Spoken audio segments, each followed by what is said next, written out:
মানে মনে হচ্ছে ছোটোবেলার দিনগুলো কেন হারিয়ে গেল, কোথায় চলে গেল। সেই স্কুলে যাওয়া, সেই বন্ধু বান্ধব সব কোথায় যেন হারিয়ে গেল। তো সত্যি কথা বলতে বলতে আমার চোখ কিন্তু ছলছল করছে, আর কিছু বলতেও পারছি না কথা। তো সবাই কিন্তু অবশ্যই কমেন্টে লিখে দিও হ্যাপি ইন্ডিপেন্ডেন্স ডে। মুখ দিয়ে আর বেরালো না।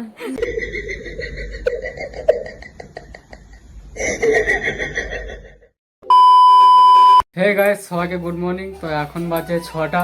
তো আজকে মানে আরও আগে সকালবেলা উঠে গিয়েছিলাম। তো কারণ হচ্ছে আজকে 15 আগস্ট, আজকে খুব একটা ভালো দিন। তার জন্য আমাদের এই যে ভাইজি, একটা বোন, তো আরেকজনও এসেছিলো।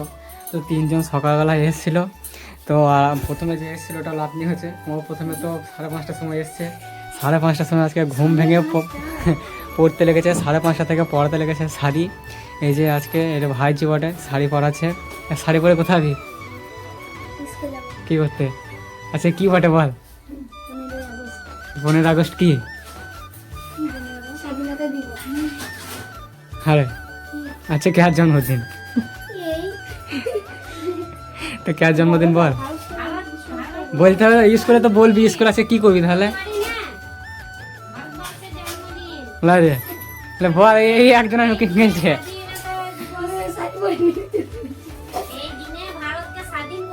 এই দেখো আর একটা আমাদের ছোট্ট পাড়া পুচকি আসছে, দেখবা? টুংটুং টেড়াও। এই দেখো, এ জবু, জবু ওইদিকে তাকাও। আজকে স্কুল গেছে কেন? আজকে স্কুলে কি বটে? এইদিকে তাকাও না। 15 আগস্ট। আচ্ছা কি আজকে বলো? আজকে স্কুল কি করতে হবে? বিস্কুট খেতে। হ্যাঁ, স্কুল আজকে বিস্কুট খেতে হবে। সকালে আজকে বিস্কুট দেবে। আজকে হচ্ছে 1947 সালে 15 আগস্ট আমাদের দেশ স্বাধীন পেয়েছিল। কাদের হাত থেকে বলতো? ইংরেজদের হাত থেকে। বুঝলি? জবু বললি, জবু কিছু? জবু হচ্ছে ব্রিটিশদের লোক, আমাদের ব্রিটিশদের সে মেম সাহেব গুলা ওরকম লাগছে, সাদা ড্রেস পরা। হ্যাঁ, জবুকে একদম মেম সাহেব লাগছে একবারে জবুকে। একজন এখন সাজানো হচ্ছে, আর একজন আছে। আজকে কত সকালে উঠেছে ঠিক নেই। তো 15 আগস্ট আগে তখন আমরা এভাবে তাড়াহুড়ো করে ফুল টুল করিয়ে আবার পুজো দিতে, পুজো বলছি, স্কুলে যেতাম ফ্ল্যাগ উদযাপন করতে। এখন আর ডিউটি যেতে হয় ব্যাগপত্র গুছিয়ে, কিছু করার নাই। স্কুলে কি করবা? নাচবা না গান করবা না কবিতা বলবা? জবু তো কি বলবা? তা তোমার মাস্টার কিন্তু দেখবে এখানে। জবু বলো দা, ও তো বলো দা। তাহলে এদিকে থাকেন, বলো ভারত মাতা কি জয় বলো। ভারত মাতা কি জয় স্কুলে বলবা আজকে? হ্যাঁ স্কুলে বলবা। বদমাস ছেলে। অনু তাহলে ভালো, অনু নাচবে আর করবে। তুই তাহলে কি করবি আজকে? বদমাস বটে। অনুরা নাচবে, তুই কি করবি? ওই লেগে দাঁত গুলো ভেঙে গেছে তোর।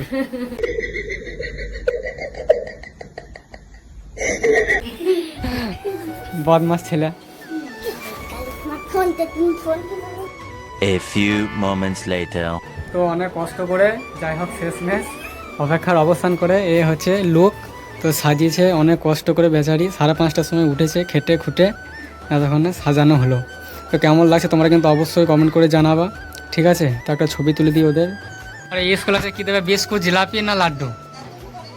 কি দেবে বলেছে? বিস্কুট, 2টা করে বিস্কুট, 2টা করে বিস্কুট, নাহলে জিলাপি নাহলে লাড্ডু। আমাদেরকে দিবি এনে শাড়ি পরিয়ে দিলে, ম্যাডামকে দিয়ে দিয়ে শাড়ি পরিয়ে দিয়েছে তোদের। তো চলো যাও তোমরা এবার দেশ স্বাধীন করতে। আমরা ঝোলা ফুলা নিয়ে আমরা বেরোবো দেশ স্বাধীন করতে ডিউটিতে। ওরা এখন দেশ স্বাধীন করতে চললো, আমরা এখন ঝোলা ফুলা নিয়ে দেশ স্বাধীন করবো। বল জয় ভারত মাতা কি, ভারত মাতা কি জয়। তো আমাদের এইটা হচ্ছে 80তম আমাদের জাতীয় পতাকা দিবস। তো তোমরা সবাই ফ্ল্যাগ উদযাপন করো। আমাদের এবছর গ্রামে ট্রামে করবে, কিন্তু আমরা কাজে যাবো, ডিউটিতে যাবো, ওই জন্য করা হবে না। তো সবাই কিন্তু অবশ্যই কমেন্টে লিখে দিও হ্যাপি ইন্ডিপেন্ডেন্স ডে। মুখ দিয়ে আর বেরালো না।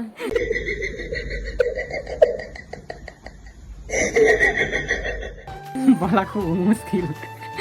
তো জাতীয় পতাকা দিবস এটা বললেই হবে। আমাদের খুব একটা গর্বের দিন আজকে। আমাদের ভারতীয় স্বাধীন হয়েছিল ইংরেজদের হাত থেকে। কত যুদ্ধ, কতজন শহীদ হয়েছিল। এরপরে আজকে একদিনে পাইনি জিনিসটা। আজকে আমরা হয়তো হাসি খুশিতে নাচ গান করে আনন্দ করে জিনিসটাকে পালন করি, কিন্তু এই দিনটা যারা হয়তো আমাদের বয়সে ছিল ক্ষুদিরাম বসু, যেমন 18 বছর বয়সে শহীদ হয়েছিল, কত বছর অল্প অল্প বয়সে শহীদ হয়েছিল তারা, মানে দেশের জন্য কতজন বলিদান দিয়েছে ঠিক নেই। তো অনেক কষ্টের পর যাই হোক আমরা দেশটাকে ফিরে পেয়েছি ইংরেজদের হাত থেকে, তার জন্য আমাদের এটা খুশির খুব গর্বের বিষয়। সবাই বলো ভারত মাতা কি বলো।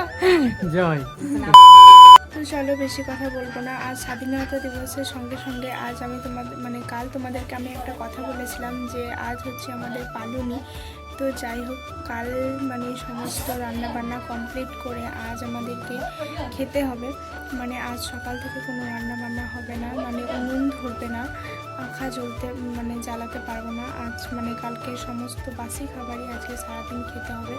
তো আমি তো আজ অনেক সকালে উঠেছি, কারণ আজকে মানে যারা ওই যে ছোটো ছোটো বাচ্চা আছে তোমাদেরকে হয়তো দেখিয়েছে সকালে, ওরা এসেছিলো শাড়ি টাড়ি পরতে।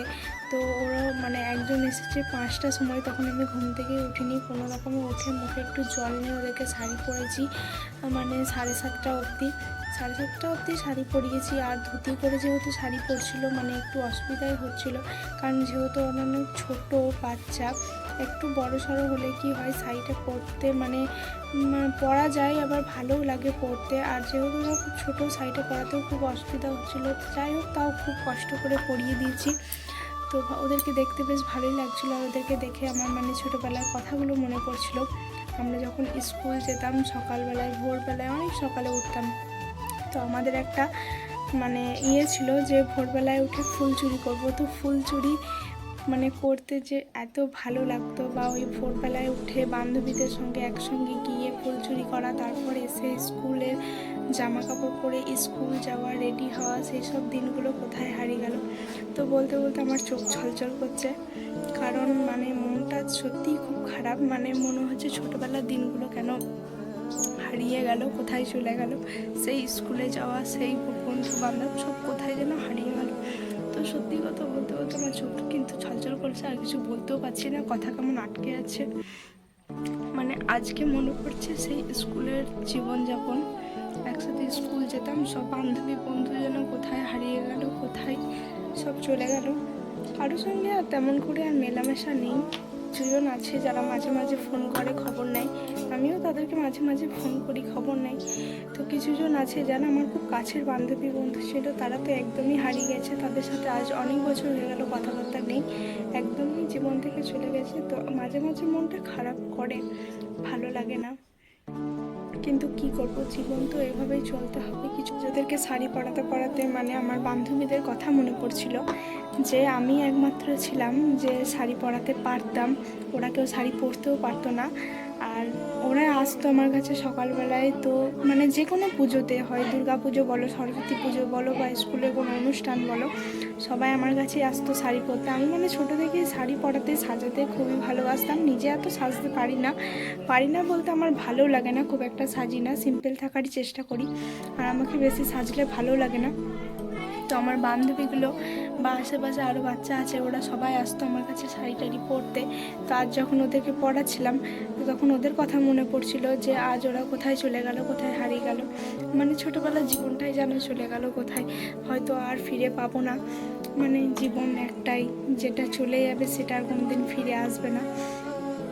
তো যাই হোক বেশি কথা আর বলবো না, বলতে গেলে অনেক কথাই হয়তো বেরিয়ে যাবে, মানে বলতে লাগলে তো আর থামে না, সেই আর কি, মানে যদি কথা স্টার্ট করি তাহলে আর বন্ধ হবে না। তো সেই সব কথা বাদ দাও। তো আজকের ব্লগটা দেখতে থাকো, কেমন হয় বা তোমাদের কেমন লাগছে আমার ব্লগ, তো সবাই একটু কমেন্ট করে জানাবে, তোমাদের কমেন্ট আমার খুব ভালো লাগে, কেউ কমেন্ট করলে উৎসাহ বাড়ে ভিডিও করতে। তো আমার ওই ধান পোতার ভিডিওটা মানে দেখলাম 11,000 ভিউজ গিয়েছে, আর 500 কত লাইক, 505 এরকম লাইক হয়েছে ভিডিওটাতে। তো আমি ভাবিনি যে মানে লাইকটা এত পড়বে বা এত ভিউজ যাবে, তো আমার কাছে খুবই খুশির খবর, কারণ হয়তো অনেক অনেক মানুষের অনেক লাইক অনেক ভিউজ, কিন্তু যেহেতু আমি প্রথম ভিডিও করা শুরু করেছি, আর আমার কাছে ওইটুকু ভিউজ মানে খুবই আনন্দের ব্যাপার। তো আমার মানে খুবই ভালো লেগেছে ওই ভিডিওটা, সবাই আমাকে অনেক মানে প্রশংসা করেছে ভিডিওটাতে, যে খুব সুন্দর হয়েছে, খুব ভালো লেগেছে। তো মাঝে মাঝে কেউ ওইভাবে বললে উৎসাহ বেড়ে যায় ভিডিও করতে। তো তোমরা সবাই অবশ্যই পাশে থেকো। আর তো চলো গাইস, ভিডিওটা কেমন লাগলো তোমরা কিন্তু অবশ্যই কমেন্ট করে জানাবে। আর দেখা হচ্ছে নেক্সট ভিডিওতে বা নেক্সট ব্লগে। কিন্তু তোমরা কিন্তু যেতে যেতে কমেন্ট করতে ভুলো না যে আমাদের জাতীয় পতাকা দিবস, হ্যাপি ইন্ডিপেন্ডেন্স ডে আজকে। তো চলো, টাটা, বাই। चलिए चलते हैं, हमारा टाइम हो गया है। घबराइए मत, लौटते रहेंगे।